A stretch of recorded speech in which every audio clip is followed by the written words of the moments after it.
بيوت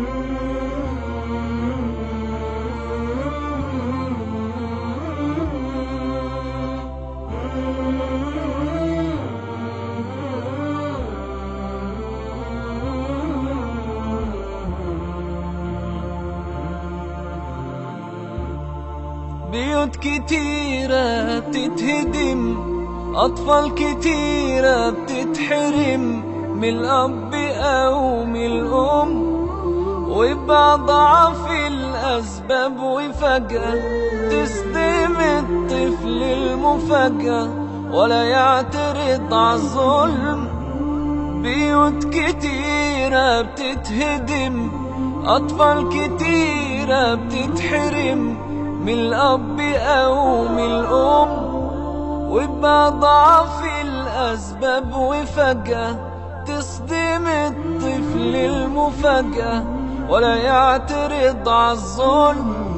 في دقايق كم عشرة بتخلص وتهون والبيت يفضى وينقص، ولا حد بقى يهتم، ولا دمع الطفل بقت توجع، يستنى الغايب ولا يرجع وينام في حضنه الهم.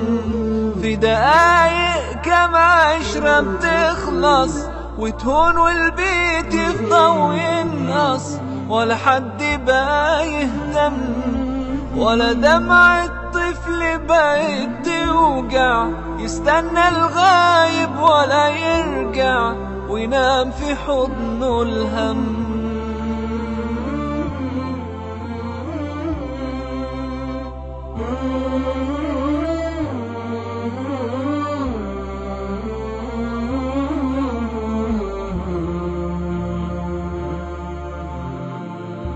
ازاي بيحكمنا الغضب على غفلة ويبقى هو سبب الهجر يبقى الحل؟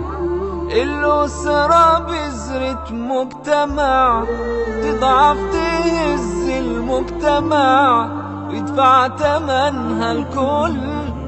ازاي بيحكمنا الغضب على غفلة ويبقى هو سبب الهجر يبقى الحل؟ الأسرة بذرة مجتمع تضعف تهز المجتمع يدفع تمنها الكل.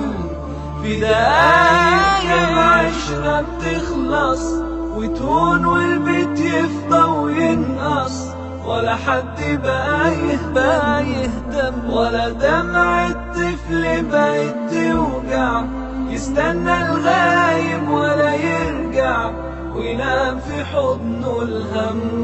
في دقايق عشرة بتخلص وتهون والبيت يفضى وينقص، ولا حد بقى يهتم، ولا دمع الطفل بقت توجع، يستنى الغايب ولا يرجع وينام في حضنه الهم.